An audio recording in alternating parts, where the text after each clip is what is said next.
Welcome back all of you. बेटा आज जो हम टॉपिक स्टार्ट कर रहे हैं वो कर रहे हैं गवर्नमेंट बजट। आखिर बजट बनता कैसे है? पहली चीज तो आपको ये याद रखना है कि बजट जैसा कोई भी शब्द हमारे कॉन्स्टिट्यूशन में नहीं लिखा हुआ, लेकिन इकोनॉमिक्स के अंदर हम बोलते क्या है, बजट ही बोलते हैं। और बजट होता क्या है? गवर्नमेंट की जितनी भी इनकम होती है और गवर्नमेंट का जितना भी एक्सपेंडिचर होता है, जब उसको लिख लिया जाता है कि कितनी इनकम आएगी और कितना एक्सपेंडिचर होगा, तो उसी को हम बजट कहते हैं। क्लियर हुआ? बजट के लिए वर्ड यूटिलाइज होता है हमारे कॉन्स्टिट्यूशन में financial statement of the government, यानी गवर्नमेंट की जो भी इनकम और एक्सपेंडिचर का ब्यौरा है जहां लिखा जाता है उसे हम बजट कहते हैं। बजट कब प्रस्तुत किया जाता है? 1 फरवरी को बजट प्रस्तुत किया जाता है। बजट है क्या? हम ये देखते हैं कि पिछले साल हमने कितना खर्च किया, आने वाले समय में हमें तरक्की करनी है, हमें डेवलप करना है, तो हमें आगे क्या एस्टिमेट रखना है। तो बजट जो होता है वो हमेशा एस्टिमेट वैल्यू होती है, अनुमानित वैल्यू होती है कि हमें इन फ्यूचर जाकर कितना खर्चा करना है, यानी पहले कितना हुआ था अब आगे कितना करना है। तो उसके लिए जब हम लिख लेते हैं कि प्रीवियसली हमारा खर्चा कितना हुआ था, अब कितना है, अब कितना पैसा हमें चाहिए और हम उसे कैसे खर्च करेंगे, तो इसे हम बोलते हैं बजट। बेसिकली कंसेप्ट क्लियर हुआ? तो व्हाट इज बजट? पहला क्वेश्चन आ जाता है, व्हाट इज बजट? तो budget is a financial statement of the government income and expenditure. क्या हो गया? Financial statement. क्या कह रहे हैं हम लोग? Basically it is a financial statement, financial statement of income and expenditure. जैसे आप घर में करते हैं ना, घर के अंदर आप बजट कैसे बनाते हो? अपनी इनकम लिख लेते हो, देखते हो उसमें से कैसे खर्च हुआ, of government is known as a budget. ये आ गया हमारा गवर्नमेंट का बजट। अब होता है कि आखिर हम बजट बनाते क्यों हैं? What are the objective? उद्देश्य क्या है बजट बनाने का? बेटा पहला उद्देश्य जो होता है वो ये होता है कि हमारे देश के अंदर रिसोर्सेज होते हैं। रिसोर्सेज मतलब है लैंड है, लेबर है, कैपिटल है, एंटरप्रेन्योर है, ये मेन रिसोर्सेज माने जाते हैं प्रोडक्शन के लिए। जमीन देख रहे हो, मिनरल्स देख रहे हो, लोग देख रहे हो, लेबर देख रहे हो, तो उन सबको आप ये देखते हो कि सब जो है वो इक्वली डिस्ट्रीब्यूटेड नहीं है।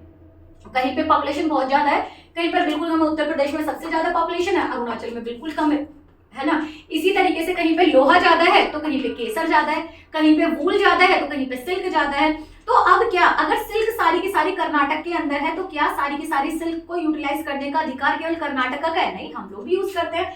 इसका मतलब है इन्हीं रिसोर्सेज को हमें जहां पर ज्यादा है वहां से लेना है और जहां पर नहीं है या कम है वहां पे डिस्ट्रीब्यूट करना है।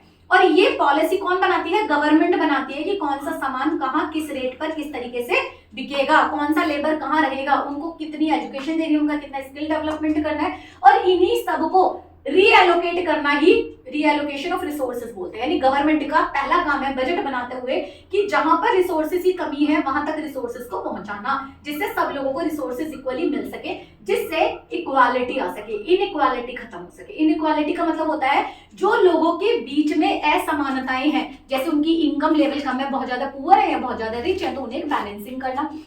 जो हमारी वेल्थ है बेसिकली उसको एक इक्वल वे में लेके आना कि अमीर और गरीब का जो गैप है वो कम हो जाए बेसिकली, इसीलिए गवर्नमेंट पॉलिसी बनाती है। तीसरी चीज आ जाती है कि देश के अंदर इकोनॉमिक स्टेबिलिटी लेके आना। इकोनॉमिक स्टेबिलिटी कब आएगी? जब आप अपने रिसोर्सेज को अच्छे तरीके से यूटिलाइज कर रहे हो तो इकोनॉमिक स्टेबिलिटी आ जाएगी। इकोनॉमिक स्टेबिलिटी का मतलब क्या होता है? आई एम अ पर्सन, अगर मैं एजुकेटेड हूं, अगर मुझे ट्रेनिंग मिल जाती है, अगर मुझे स्किल मिल जाती है, मेरी स्किल डेवलप हो जाती है, तो मैं अपने देश के लिए प्रोडक्टिव बन जाऊंगी और देश के अंदर कहीं ना कहीं ज्यादा से ज्यादा इनकम जनरेट करना शुरू कर दूंगी। और जब मैं इनकम जनरेट करूंगी तो कहीं ना कहीं मेरी इकोनॉमी जो है वो स्टेबिलिटी की तरफ जाएगी, एक प्रॉस्पेरिटी की तरफ जाएगी। तो यही लाना, यही पॉलिसी होती है गवर्नमेंट की, जिससे कि रिसोर्सेज का वेस्टेज ना हो। नेक्स्ट आ जाएगा कि हमारी पब्लिक एंटरप्राइजेस को मेंटेन करना। मेंटेन क्या है भाई? कंपनियां होती है, जैसे प्राइवेट सेक्टर होता है इसी तरीके से गवर्नमेंट सेक्टर होता है। जैसे प्राइवेट की कंपनियां होती है प्राइवेट सेक्टर चलाता है, ऐसी गवर्नमेंट की कंपनियां जो होती है वो गवर्नमेंट चलाती है। गवर्नमेंट जो भी काम करती है वो सोशल वेलफेयर के लिए करती है, लोगों के बेहतरी के लिए काम करती है बेसिकली। तो इन सबको मैनेज करना, क्योंकि प्राइवेट सेक्टर का जो मोटो होता है वो होता है मैक्सिमम प्रॉफिट, जबकि गवर्नमेंट सेक्टर का जो मोटो होता है वो होता है मैक्सिमम पब्लिक वेलफेयर। तो मैक्सिमम पब्लिक वेलफेयर के लिए गवर्नमेंट की कंपनियों को मैनेज करना बहुत ज्यादा जरूरी है। नेक्स्ट आ जाएगा इकोनॉमिक ग्रोथ। एज हमने यहाँ पे बोला इकोनॉमिक स्टेबिलिटी, इकोनॉमिक ग्रोथ, ये रिसोर्सेज का एलोकेशन, सारी एक ही चीज है। क्या कह रहे हैं, जब आप अपने देश के रिसोर्सेज को अच्छे तरीके से यूटिलाइज करना सीख जाते हो, जब आप अपने रिसोर्सेज को मैनेज करना सीख जाते हो, तो आप डेवलप करना शुरू करते हो। जैसे if you are highly educated, you are in the senior classes, तो यू कैन टीच। अब ये बोलते हो कि हम तो जीरो लेवल ऑफ इनकम है, उसका रीजन है तुमने कोई वोकेशनल एजुकेशन नहीं ली, तुमने कोई ट्रेनिंग नहीं ली, तुमने कोई कोडिंग नहीं सीखी, तुम सिर्फ यूट्यूब पे बैठ रहे हो और एंजॉय करो, केवल हंस रहे हो। But you started earning from different sources, तुमने अलग अलग जगह पे गए, वहां से तुमने सीखना शुरू कर लिया, और उस सीखने से जो तुम्हें इनकम मिली, जो सीखने से तुम्हें इनकम मिल रही है, उस इनकम से आप डेवलप करो। अगर देश का, हमारे देश के अंदर इकोनॉमिक ग्रोथ क्यों कम है, उसका एक बहुत बड़ा रीजन है क्योंकि भारत के अंदर बहुत सारी जो विमेन है, आधी से ज्यादा विमेन जो है वो वर्किंग ही नहीं है, क्योंकि हमारे यहाँ पे नॉन वर्किंग फीमेल का जो रेशो है वो बहुत ज्यादा है। एंड दैट इज वाई अगर दोनों ही मेल और फीमेल एक साथ मिलकर काम करेंगे तो देश का इकोनॉमिक ग्रोथ हो जाएगा, हम रिसोर्सेज को ज्यादा अच्छे तरीके से यूटिलाइज करेंगे, उसके अंदर हम ग्रोथ की संभावनाएं देखेंगे, डेवलपमेंट देखेंगे बेसिकली। तो हम बजट क्यों बना रहे हैं, ये देखने के लिए कि विमेन क्यों पार्टिसिपेट नहीं कर रही है, यहाँ पर डेवलपमेंट क्यों नहीं हो रहा है। गाँव के जगह पर, गांव में जो खेती होती है, कृषि होती है या एग्रीकल्चर होता है, उस एग्रीकल्चर को कैसे डेवलप किया जाता है, तो उनके लिए जो पॉलिसी बनाई जाती है, उनके लिए जो पैसा रखा जाता है, उनके लिए जो रेवेन्यू इकट्ठा किया जाता है, उनको जो वहां पर पॉलिसी बना के देनी है, प्लानिंग करनी है, वो सब किसका पार्ट है, बजट का पार्ट है। नेक्स्ट क्या कह रहे हैं अभी, रीजनल डिस्पैरिटी। रीजनल डिस्पैरिटी जैसा भी मैंने बोला कि गांव और शहरों में अंतर होता है, स्टेट टू स्टेट अंतर होता है, डिस्ट्रिक्ट टू डिस्ट्रिक्ट अंतर होता है, कहीं पे रिसोर्सेज बहुत सारे कहीं नहीं है।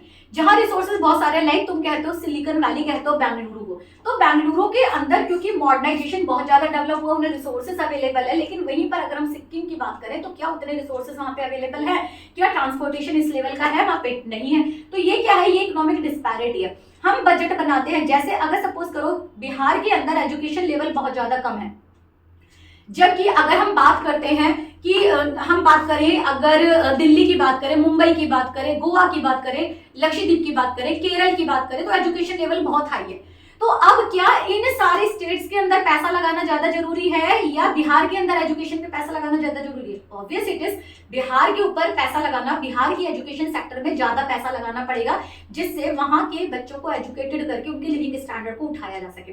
किसके लिए? जिससे उनकी इनकम की जो डिस्पैरिटी है, जो उनकी वेल्थ की डिस्पैरिटी है, जो इनइक्वालिटीज है, उसको खत्म किया जा सके। तो क्वेश्चन ये आ गया कि हम बजट क्यों बना रहे हैं? बजट बना रहे हैं जिससे हम इकोनॉमिक डेवलपमेंट कर सके, इकोनॉमिक ग्रोथ कर सके, जो इनइक्वालिटी उसको खत्म कर सके, रिसोर्सेज को अच्छे तरीके से यूटिलाइज कर सके, पर पर्सन इनकम को बढ़ा सके, नेशनल इनकम को बढ़ा सके। तो ये सारे रीजन हुए जिसकी वजह से हम क्या करते हैं, जिसकी वजह से हम बजट बनाते हैं। कंसेप्ट क्लियर हुआ?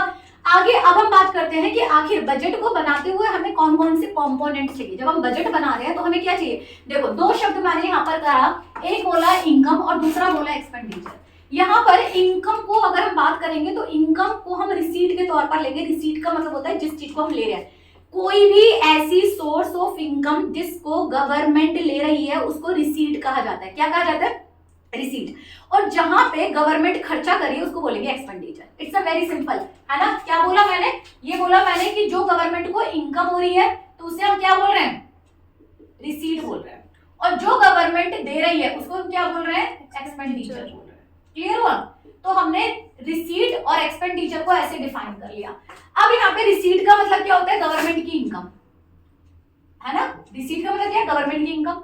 और एक्सपेंडिचर का मतलब गवर्नमेंट की एक्सपेंडिचर है ही, है ना? लेकिन इस रिसीट को और एक्सपेंडिचर को हम कंपोनेंट में डाल देते हैं। क्या? देखो, अगर सपोज करो मैं तुमसे ये बोलती हूं कि मैं तुम्हें एक ऐसे, मैं अगर सपोज करूं कि यहाँ पर रिसीट की हम बात करें, इनकम की अगर बात करें, सपोज तुम्हारी बुआजी आती है तुम्हारे यहाँ पर, ठीक है, और बुआजी तुम्हें 100 रुपए दे दे, 100 रुपीज दे दे, तो क्या कंपलसरी है कि तुम उन्हें कुछ दोगे?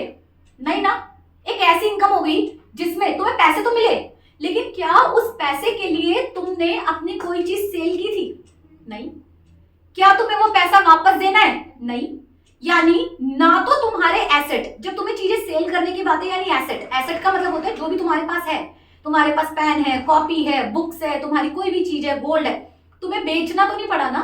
यानी तुम्हारे एसेट में कोई कमी नहीं हुई, तुमने कुछ नहीं बेचा और तुम्हें इनकम मिल गई। तुम्हें जो इनकम मिली बुआजी से, उसके बदले में तुम्हें कुछ देना भी नहीं है ना? इसका मतलब है ऐसी रिसीट, ऐसी इनकम जिससे गवर्नमेंट को ना तो कुछ बेचना पड़ा और ना गवर्नमेंट की लाइबिलिटीज है। ऐसा नहीं है तुमने दिया है तो गवर्नमेंट को करना ही करना पड़ेगा, देना ही देना पड़ेगा, रिसोर्सेज देने पड़ेंगे, तुम्हें सामान देना पड़ेगा, नहीं। ऐसी रिसीट को हम बोलते हैं रेवेन्यू रिसीट। क्या बोलते हैं ऐसी रिसीट को हम? Revenue receipt. क्या बोलेंगे?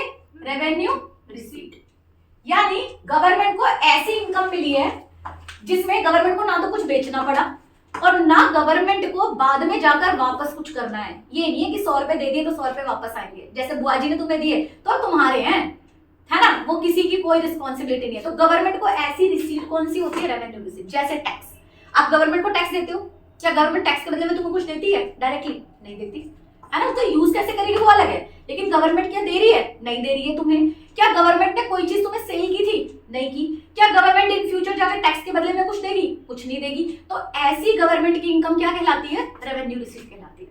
Concept clear? ऐसी इनकम जिसमें गवर्नमेंट को कुछ नहीं बेचना पड़ा, ना कोई लाइबिलिटीज बनी, यानी नीदर क्रिएट एसेट्स और नोर नीदर रिड्यूस एसेट और नोर क्रिएट एनी लाइबिलिटी। क्या हो गया? रेवेन्यू रिसीट हो गई। क्या कह दी मैंने? Revenue receipt. कौन सी रिसीट है?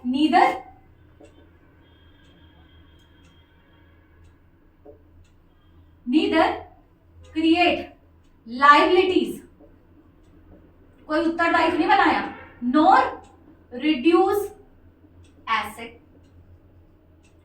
जिसने एसेट और लाइबिलिटी पे कोई इफेक्ट ही नहीं डाला, रेवेन्यू रिसीट है। क्लियर हुआ?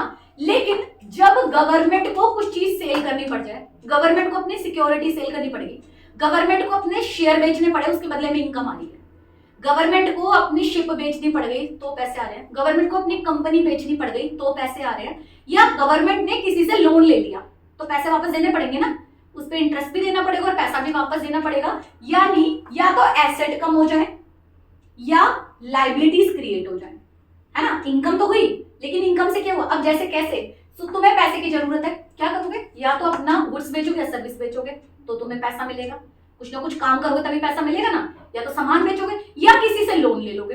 अगर लोन लिया तो तुम्हें लोन चुकाना भी तो है, तो तुम्हारी लाइबिलिटीज बन गई। Concept clear? यानी जब एसेट और लाइबिलिटी से रिलेटेड होता है तो हम कहेंगे कैपिटल। कैपिटल क्या होता है? जो लाइबिलिटीज क्रिएट करता है।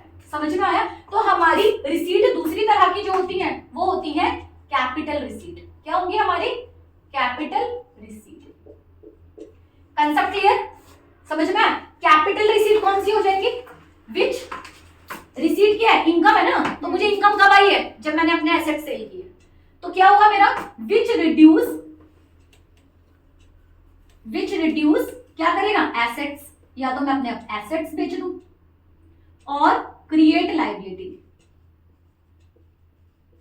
लाइबिलिटीज, या मेरी लाइबिलिटीज क्रिएट हो गई भाई, सीधी सी बात है, तो उसे हम बोलेंगे कैपिटल। समझ में आ गया? रिसीट समझ में आ गई?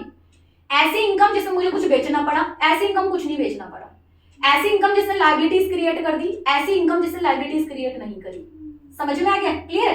कैपिटल का मतलब बस तुम अगर एक चीज याद रखो, कैपिटल को याद रखना है एसेट और लाइबिलिटी से। एसेट का मतलब होता है मुझे कुछ बेचना पड़ा तो पैसे मिल रहे हैं। अगर मैं कोई खर्चा करी और मेरा बन जाए तो कैपिटल एक्सपेंडिचर। हम खर्चा कब करते हैं? खर्चा हम करेंगे, सपोज करो कि तुम्हें मुझे गिफ्ट देना है, तो क्या मैं उसके बदले में कुछ दूंगी? नहीं। तुम्हारा खर्चा हो गया, मिला तुम्हें कुछ भी नहीं, है ना। तुम्हारा खर्चा तो हो गया लेकिन तुम्हें कुछ मिला। ऐसी अब तुम सोचो तुम गवर्नमेंट हो, है ना। यहाँ पे एग्जांपल मैं तुम्हारे ऊपर ले लूं, मैं गवर्नमेंट हूँ सपोज करो, और मैंने तुम्हें स्कॉलरशिप दे दी। क्या स्कॉलरशिप के बाद मैं ये बोलूंगी कि नहीं जबरदस्ती तुम्हें मेरे लिए काम करना है? नहीं, मैंने तो दे दी, मैंने तुम्हें सब्सिडीज दे दी, हेल्प दे दिया, उसके बदले में कुछ नहीं मिल रहा है मुझे। समझ में आया? मैंने इंटरेस्ट पे किया तो मेरा लेकिन जो लाइबिलिटीज है वहीं की वहीं है ना। ऐसी एक्सपेंडिचर, ऐसा खर्चा जो हमारी लाइबिलिटीज को और हमारे एसेट को इफेक्ट ही ना करे, उसको रेवेन्यू रिसीट या रेवेन्यू एक्सपेंडिचर कहते हैं, है ना। जो एसेट्स को लाइबिलिटीज को इफेक्ट ही ना करे, और जो एसेट्स को लाइबिलिटीज को इफेक्ट करे कैपिटल। बस ऐसे याद रखना। क्लियर है? तो यहां पर क्या हो जाएगा? गवर्नमेंट का खर्चा तो हुआ, लेकिन क्या नहीं हुआ? गवर्नमेंट ने खर्चा करने के बाद भी कोई एसेट्स क्रिएट नहीं हुआ। नीदर क्रिएट एसेट, ना तो कोई सामान बना, नोर रिड्यूस लाइबिलिटीज। गवर्नमेंट ने खर्चा भी कर दिया लेकिन ना तो उसने जो पैसा लिया हुआ था वो उतरा, ना तो उसने कोई भी एसेट्स क्रिएट किए, ना तो सामान ही बना उसका, है ना, कोई डैम नहीं बना है, कोई कंपनी नहीं बनी है, कोई पुल नहीं बना, कोई सड़क नहीं बनी, कुछ भी नहीं बना, कोई डिफेंस का सामान नहीं बना, और ना उसने जो लोन लिया हुआ था ना वो वापस गया। तो ऐसे एसेट्स को, ऐसे एक्सपेंडिचर, ऐसे गवर्नमेंट के एक्सपेंडिचर को क्या बोलेंगे? Revenue expenditure. क्लियर हुआ? अब ऐसा एक्सपेंडिचर जिससे गवर्नमेंट ने खर्चा तो करा, लेकिन खर्चा करने से उसने पुल बना दी, सड़क बना दिया, कंपनी बना दी, एसेट बन गया, तो ऐसे एसेट को क्या बोलेंगे? Capital. Which create assets and reduce, या रीपेमेंट ऑफ लोन कर दिया, and reduce liabilities is known as a capital expenditure. समझ में आया बेटा? गवर्नमेंट का सीधे सीधे आप किससे करोगे? यहां पर दो ही वर्ड याद रखना, इस बॉक्स के अंदर मैं आपको दिखा रही हूं, दो वर्ड याद रखना, एसेट्स और लाइबिलिटीज, एसेट्स एंड लाइबिलिटीज। यहां पर ये दोनों जिससे इफेक्ट होंगे वो है कैपिटल, इससे इफेक्ट होंगे दोनों, या तो ज्यादा हो जाएगा या कम हो जाएगा। समझ में आया? रिसीट के अंदर अगर कैपिटल रिसीट है और कैपिटल एक्सपेंडिचर है, तो यहां पर रिसीट के अंदर एसेट जो होंगे वो कम हो जाएंगे, लाइबिलिटीज जो है वो बढ़ जाएंगी। उसके बाद लाइबिलिटीज जो होंगी वो क्या हो जाएगी? कैपिटल रिसीट किया ना हमने यहाँ पर, तो लाइबिलिटीज हमारी इंक्रीज हो जाएंगी। जब हमने एक्सपेंडिचर किया तो लाइबिलिटीज हमारे कम हो जाएंगे और एसेट्स हमारे बढ़ जाएंगे। जब हम रेवेन्यू की बात करेंगे तो रेवेन्यू में दोनों ही तरफ, चाहे वो रेवेन्यू है, चाहे वो रिसीट है, चाहे वो एक्सपेंडिचर है, दोनों ही तरफ एसेट्स में कोई इफेक्ट और लाइबिलिटीज में कोई इफेक्ट नहीं आएगा। बस इतना से याद कर लेना, यहां से क्वेश्चन निकल जाता है। क्लियर हुआ? रेवेन्यू पे एसेट और लाइबिलिटीज का कोई भी इफेक्ट नहीं पड़ेगा, कैपिटल में इफेक्ट पड़ेगा। कंसेप्ट क्लियर हुआ? कैपिटल में, कैपिटल रिसीट में क्या हो जाएगा? कैपिटल रिसीट में इनकम आई अगर, तो एसेट्स क्या हो जाएंगे? कम हो जाएंगे। अगर हमारी लाइबिलिटीज है कि जो हमारी रिसीट आई तो लाइबिलिटीज बन जाएंगी। एक्सपेंडिचर के अंदर अगर हमारे एक्सपेंडिचर हमने खर्चा किया तो एसेट हमारे बन जाएंगे, और अगर पैसा वापस कर दिया तो लाइबिलिटी हमारी कम हो जाएगी। समझ में आया? क्लियर? अब यहाँ पे देख लो क्या है, यहाँ पे कह रहे हैं कि जो आपकी रेवेन्यू रिसीट हो गई, तो आपने क्या किया बेटे? यहाँ पे revenue receipt, capital receipt, revenue expenditure and capital expenditure, यही तो करे हमने उधर भी, ये सारा है ना। तो हमने क्या किया? हमने जो हमारी रेवेन्यू है उनको एक साथ ले लिया और कैपिटल को एक साथ कर दिया, यही तो किया नीचे हमने। तो रेवेन्यू रिसीट हमारी क्या है? रेवेन्यू रिसीट ऐसी रिसीट है जो कि ना तो लाइबिलिटीज क्रिएट करती है, ना एसेट्स को रिड्यूस करती है। ये दो तरह की होती है, tax revenue and non tax revenue. ठीक है? ऐसी इनकम जो कि टैक्सेबल है। टैक्सेबल क्या होता है? डायरेक्ट टैक्स और इनडायरेक्ट टैक्स। डायरेक्ट टैक्स कौन से होते हैं? जो डायरेक्टली लगाए जाते हैं गवर्नमेंट के द्वारा और जिसपे लगाए गए हैं वो ही पे करेगा, that is known as a direct tax. जैसे इनकम टैक्स, इनकम टैक्स क्या होता है? आप डायरेक्टली पे करके आते हो। दूसरा क्या आ जाएगा? Non tax revenue. Non tax revenue क्या होते हैं? ऐसे टैक्स होते हैं जो कि नॉन टैक्स नहीं होते हैं। बेसिकली ऐसी इनकम होती है जो गवर्नमेंट के द्वारा फीस हो गया, आप गवर्नमेंट के कॉलेजेस यूज करो, गवर्नमेंट के स्कूल यूज करो, गवर्नमेंट के हॉस्पिटल या गवर्नमेंट की कोई सर्विस यूज करो, उसके बदले में दे दो। कोई ऐसा पैसा जो कि अपने गवर्नमेंट ऑर्गेनाइजेशन या गवर्नमेंट बैंक से लिया हुआ है तो उसको आपको इंटरेस्ट देना है। कोई आपने गवर्नमेंट की कंपनी में पैसा लगाया हुआ है तो वहां से प्रॉफिट आ रहा है, आपको डिविडेंड आ रहा है वहां से। आपने कोई भी फीस, फाइन, चालान आपने गवर्नमेंट को भरा है। एस्टीट क्या होता है? एस्टीट होता है गवर्नमेंट को दिया जाने वाला ऐसा पैसा जो कि आपकी किसी प्रॉपर्टी के अंदर अचानक से उछाल आ जाए, तो उसके बदले में जब आपको पैसा दिया जाता है तो that is known as a estate. Next करेंगे फोर फीचर। फोर फीचर क्या होता है? जब एक पर्सन बिना विल साइन किए डेथ हो जाती है उसकी और कोई और उस पे एक क्लेम करता है, प्रॉपर्टी पे क्लेम करता है, तो उस प्रॉपर्टी पे क्लेम जब तक होता है तो उस समय तक गवर्नमेंट उस प्रॉपर्टी के ऊपर कुछ चार्ज लेती है, that is known as a four feature. तो ये भी सोर्स ऑफ इनकम हो गया गवर्नमेंट का। इसके अलावा गवर्नमेंट को गिफ्ट मिलते रहते हैं, स्पेशल ग्रांट्स होते हैं, कई बार ग्रांट किसी कंट्रीज की तरफ से मिल सकते हैं, या कोई फ्लड या कोई चीज आ जाती है उस समय पर मिलते हैं, कोई नेशनल डिजास्टर हो गया नेचुरल डिजास्टर, तो उसमें मिलते हैं। तो गवर्नमेंट को मिलने वाली अलग अलग इनकम होती है जो रिसीट में आएगी। अगर हम बात करेंगे रेवेन्यू एक्सपेंडिचर के अंदर, अगेन सेम है, नीदर क्रिएट, खर्चा तो हुआ लेकिन ना तो कोई एसेट्स बना, खर्चे भी कर दिए, सामान भी नहीं बना। मैं अगर पैसा खर्च करती तो एक ड्रेस मिलती, मैं पैसा खर्च करती तो एक फोन खरीद लेती, मैं पैसा खर्च करती तो गाड़ी मिल जाती, वो किस में आएगा? कैपिटल एक्सपेंडिचर में। खर्च तो कर दिया, बना कुछ नहीं है। कैसे? जैसे मैंने गिफ्ट दे दिया, मैंने ग्रांट दे दिया, मैंने अगर सपोज करो सब्सिडीज दे दी, तो किस में आ जाएगा? इसमें। जैसे सैलरी हो गया, पेंशन हो गया, इंटरेस्ट हो गया, डिफेंस पे हो गया, हेल्थ पे हो गया, और जो भी ग्रांट स्टेट को दिए जाते हैं, ये ऐसे रेवेन्यू एक्सपेंडिचर होते हैं जिसमें गवर्नमेंट के कोई भी एसेट्स क्रिएट नहीं होंगे। आपने किसी चीज को प्रोडक्शन करने के लिए पैसा दिया तो आएगा कैपिटल एक्सपेंडिचर में। नेक्स्ट आ जाएगा आपका कैपिटल बजट, कैपिटल के अंदर, कैपिटल बजट के अंदर नेक्स्ट आ जाएगा कैपिटल रिसीट। कैपिटल रिसीट क्या है? जो एसेट्स को, लायबिलिटीज को इफेक्ट करेगा। आपको इनकम हुई है लेकिन आपने अपना सामान बेचा, गवर्नमेंट ने अपना सामान बेचा, तो उसके बदले में उसे इनकम हो रही है, तो ये क्या हो गया? विच रिड्यूसेस द एसेट। गवर्नमेंट ने लोन ले लिया, अब लोन तो लिया है, लोन पहली चीज तो गिरवी रख के दिया, कोई सामान गिरवी रखा, कोलेटर रखा, सिक्योरिटी रखी, तब मिल रही है, तो एसेट कम हो गए। दूसरा उसकी लायबिलिटीज हो गई क्योंकि उसे वो पैसा वापस करना है, तो यहाँ पर बोरोइंग आ जाएगा, रिकवरी ऑफ लोन, गवर्नमेंट ने लोन वापस करवा लिया अपना। दूसरे सेट के अंदर डिसइन्वेस्टमेंट। डिसइन्वेस्टमेंट क्या है? गवर्नमेंट ने पैसा लगाया हुआ था, अब वो पैसा गवर्नमेंट ने वापस ले लिया है, ठीक है? क्या? गवर्नमेंट ने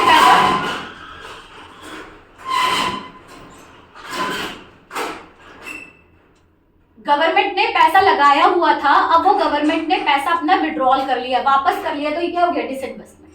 नेक्स्ट आ जाएगा स्मॉल सेविंग। गवर्नमेंट की जो छोटी छोटी सेविंग्स होती है वो सब कैपिटल रिसीट्स में होती है। क्लियर है? इन रिसीट से गवर्नमेंट को इनकम मिल रही है। आगे अगर हम बात करेंगे कैपिटल एक्सपेंडिचर, ऐसा एक्सपेंडिचर गवर्नमेंट ने खर्चा किया लेकिन गवर्नमेंट के एसेट बन गए। एसेट कैसे बन गए? भैया डैम बनाया, भी बताया था मैंने आपको, है ना?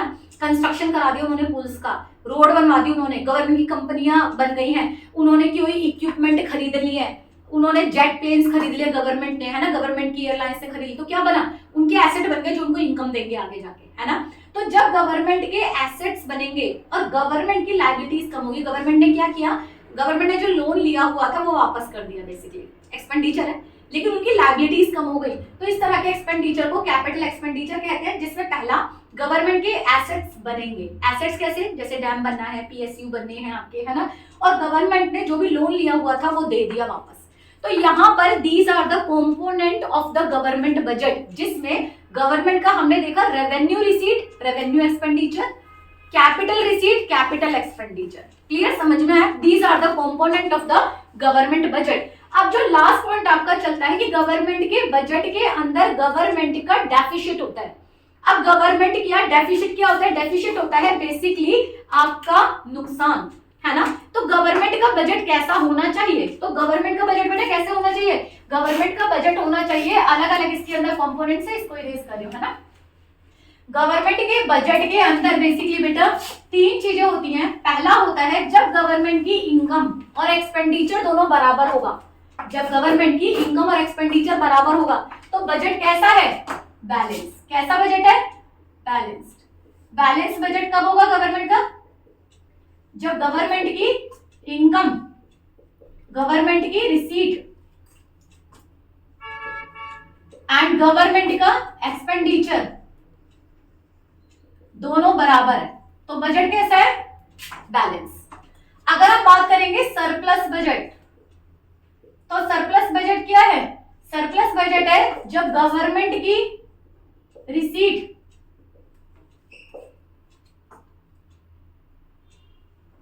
एंड गवर्नमेंट का एक्सपेंडिचर कम हो, रिसीट ज्यादा हो और एक्सपेंडिचर कम हो, तो क्या होगा? सरप्लस होगा। जब गवर्नमेंट की खर्चे ज्यादा हो जाएं, डेफिसिट बजट क्या होगा? जब गवर्नमेंट के खर्चे ज्यादा हो जाएं, गवर्नमेंट एक्सपेंडिचर ज्यादा हो जाएं गवर्नमेंट के रिसीट से, तो इसे हम क्या बोलेंगे बेटा? इसे हम बोलेंगे डेफिसिट बजट। क्लियर? समझ में आया? क्या बोलेंगे इसे हम? Deficit budget. कंसेप्ट क्लियर है? क्लियर? तो there are the three component of the government budget कि गवर्नमेंट का बजट कैसा होना चाहिए? बैलेंस होना चाहिए, सरप्लस होना चाहिए, या घाटे का बजट है। 99% चांस होता है गवर्नमेंट का जो बजट होता है डेवलपिंग कंट्रीज के अंदर वो डेफिसिट बजट होता है। हमारा जो बजट होता है वो डेफिसिट बजट होता है, घाटे का बजट होता है। क्लियर? समझ में आया? अब यहाँ पे गवर्नमेंट की रिसीट में क्या आ गया? गवर्नमेंट की रिसीट में हमने गवर्नमेंट का एक्सपेंडिचर क्या है? Revenue expenditure, capital expenditure. Government की रिसीट में क्या हो गया? रेवेन्यू रिसीट और द कैपिटल रिसीट। समझ में आया? तो आपका क्वेश्चन अगर इस तरीके का आता है तो आपसे पूछ लिया जाता है कंपोनेंट्स बताओ, तो कंपोनेंट्स मैंने बता दिया ऑलरेडी, है ना। इसके अलावा आपका बजट जो आता है, उस बजट में आपसे क्या पूछा जाएगा, आपसे 3 तरह के डेफिसिट पूछे जाते हैं। कौन कौन से तरह के डेफिसिट होते हैं, घाटा कौन कौन सा होता है? तो घाटे में सबसे पहला जो आ जाएगा वो आ जाता है रेवेन्यू डेफिसिट। क्या आ जाएगा सबसे पहले? Revenue deficit. और रेवेन्यू डेफिसिट क्या होता है बेसिकली बेटा? रेवेन्यू एक्सपेंडिचर, अगर रेवेन्यू एक्सपेंडिचर रेवेन्यू रिसीट से ज्यादा हो गए, revenue expenditure minus revenue receipt, यानी जब आपकी रेवेन्यू एक्सपेंडिचर यानी खर्चे, ऐसे खर्चे जिसमें गवर्नमेंट की लायबिलिटीज और एसेट्स के ऊपर फर्क ही नहीं पड़ रहा, वो ज्यादा हो जाए, और गवर्नमेंट घाटा तभी होता है ना जब हमारे खर्चे ज्यादा हो गए हमारी इनकम कम हो जाए, तो हमारे खर्चे ज्यादा हो गए हमारी इनकम कम है, ठीक है। दूसरा आ जाएगा तुम्हारा फिस्कल डेफिसिट, फिस्कल डेफिसिट। और फिस्कल डेफिसिट क्या हुआ? राजकोषीय घाटा। भैया टोटल इनकम गवर्नमेंट की माइनस टोटल एक्सपेंडिचर, क्या हो गया? Total income minus total expenditure, यानी गवर्नमेंट की टोटल रिसीट में क्या आ जाएगा? Revenue receipt and capital receipt. और खर्चों में क्या आ जाएगा? रेवेन्यू एक्सपेंडिचर, क्योंकि हमेशा मैंने बताया कि यहाँ पर जो डेफिसिट है इसका मतलब ही है कि खर्चा ज्यादा होना। तो यहाँ पर क्या करेंगे फिस्कल डेफिसिट में? जब government expenditure minus government total receipt. अब गवर्नमेंट के टोटल एक्सपेंडिचर में क्या है? दोनों पार्ट कर लो। कौन कौन से? एक्सपेंडिचर में आ जाएगा, इसी की अगर हम पार्ट कर लेते हैं, है ना, इसी को एक्सप्लेन करने के लिए, revenue expenditure and capital expenditure को अगर प्लस कर लो, सारे एक्सपेंडिचर एक साथ निकाल दिए तुमने, इनको क्या कर लोगे तुम? माइनस कर दोगे गवर्नमेंट की रिसीट से। और गवर्नमेंट की रिसीट्स के कंपोनेंट क्या है? Revenue receipt and capital receipt. सारी की सारी सब ले लिया हमने कि सारी इनकम और सारे एक्सपेंडिचर ले लिया हमने, तो क्या आ जाएगा तुम्हारा? Fiscal deficit. और तीसरा डेफिसिट होता है बेटा आपका प्राइमरी डेफिसिट। तीसरा क्या होता है? Primary deficit. अब प्राइमरी डेफिसिट क्या है बेटा? जब गवर्नमेंट ने पहली बार लोन लिया, जब गवर्नमेंट को ने पहली बार लोन लिया, लोन क्यों लिया? क्योंकि घाटा हुआ। हम तब तक पैसा नहीं लेते ना बाहर से जब तक हमें घाटा नहीं है। तो जब गवर्नमेंट को पहला घाटा हुआ ना बेटा, उसी को हम बोलते हैं प्राइमरी डेफिसिट। फिस्कल डेफिसिट हम करंट पे ले रहे हैं, और करंट में से जो भी हमने इंटरेस्ट आज तक दिया है, जो भी इंटरेस्ट हम दे चुके फिस्कल डेफिसिट में से, अगर उसको ले लेते हो तो क्या आ जाएगा तुम्हारा? Primary deficit. तो प्राइमरी डेफिसिट क्या होता है? Fiscal deficit minus interest on national debt, interest on national debt. और बेटा ये फॉर्मूले से क्वेश्चन निकल के आते हैं। क्लियर हुआ? तो this is basically the government budget. बेटा आज के टॉपिक में जो हमने पढ़ा है वो क्या पढ़ा है? What do mean by the government budget? Government budget होता क्या है? गवर्नमेंट बजट होता है income and expenditure of the government. जब हम रिकॉर्ड रखते हैं गवर्नमेंट की इनकम कहां कहां से आई और एक्सपेंडिचर कहां कहां हुए, उनको हम सिस्टमैटिकली लिख लेते हैं, तो वो होता है गवर्नमेंट बजट।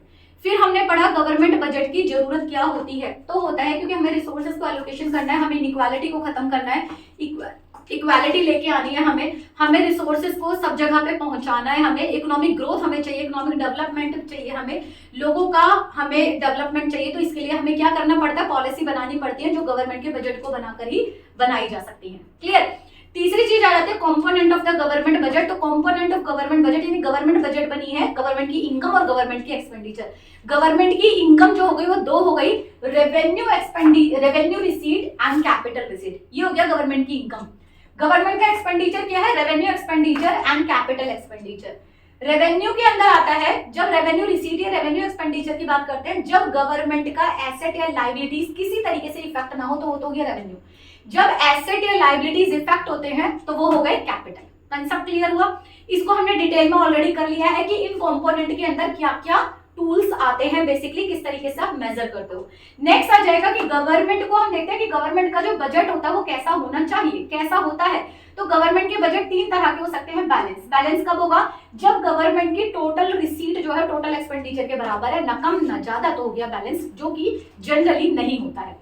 सरप्लस बजट हमेशा अच्छा होगा, भाई आप हमेशा चाहोगे ना आपकी तरक्की हो, लेकिन तरक्की कब होगी, जब आपके पास पैसा है। तो गवर्नमेंट का जो सरप्लस बजट होता है, आपकी रिसीट, गवर्नमेंट की रिसीट ज्यादा होनी चाहिए गवर्नमेंट के एक्सपेंडिचर से। यहाँ पे मैंने माइनस का लिखा हुआ है क्योंकि फॉर्मूला लिखा है। जनरली इसको क्या बोलेंगे, गवर्नमेंट की रिसीट जब ज्यादा होगी गवर्नमेंट के एक्सपेंडिचर से तो हो जाएगा ज्यादा। नेक्स्ट आ जाएगा तो उसे बोलेंगे सरप्लस। डेफिसिट में खर्चे ज्यादा हो रहे हैं, इनकम कम है। क्लियर हुआ। नेक्स्ट आ जाता है डेफिसिट हमारे कौन कौन सी तरह के होते हैं। डेफिसिट मेजर करने के लिए फॉर्मूला आ जाता है, तो पहला आएगा रेवेन्यू डेफिसिट आएगा। तो रेवेन्यू में केवल रेवेन्यू वाले ले लो, जब रेवेन्यू एक्सपेंडिचर, रेवेन्यू इनकम से, रिसीट से ज्यादा हो जाए, खर्चे ज्यादा हो जाए और इनकम कम हो जाए तो रेवेन्यू डेफिसिट आ गया। जब हमने बोला फिजिकल का मतलब होता है पूरी गवर्नमेंट की घाटा, गवर्नमेंट के बजट के अंदर जो घाटा है, तो उसके लिए क्या होगा, टोटल गवर्नमेंट का एक्सपेंडिचर जब आपकी टोटल रिसीट से कम हो जाए, खर्चे ज्यादा हैं और इनकम आपकी कम हो गई, इनके लिए कंपोनेंट क्या होगा। अगर आप गवर्नमेंट का एक्सपेंडिचर बोलेंगे तो revenue expenditure and capital expenditure. Receipt में भी हम करेंगे revenue receipt and revenue expenditure. Clear हुआ। और लास्ट बट नॉट लिस्ट जो टॉपिक आता है वो आता है प्राइमरी डेफिसिट। प्राइमरी डेफिसिट वो पहला घाटा है जिस घाटे पर गवर्नमेंट ने लोन लेना शुरू किया बाहर की कंट्री से। तो आज अगर हम घाटा देखेंगे कि आज क्या घाटा है, तो उस घाटे में से जो आज का घाटा है हमारा करंट वाला, उसमें से वो सब पैसा हम माइनस कर देंगे जो आज तक हमने लोन पे इंटरेस्ट दिया हुआ है, तो हमारा प्राइमरी डेफिसिट आ जाएगा। कंसेप्ट क्लियर है। यानी प्राइमरी क्या है, जो सबसे पहले वाला घाटा था, प्राथमिक घाटा था सबसे पहले, उसी के बाद हमने लोन के प्रोसेस में आए, उसी के बाद डेट ट्रैप में फंस गए। तो जो सबसे पहला घाटा होता है, चाहे वो घर का है चाहे देश का है, तो उसको हम प्राइमरी घाटा बोलेंगे। और उसको निकालेंगे कैसे, जो आज का घाटा है देश का फिजिकल डेफिसिट है, उसमें से इंटरेस्ट और नेशनल डेट आप हटा दोगे। आई होप आपको गवर्नमेंट बजट समझ में आया होगा। अगर फिर भी किसी पॉइंट में डाउट है तो you can discuss with me. Clear हुआ, समझ में आया सभी को।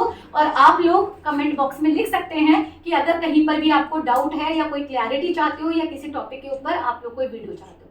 Thank you all.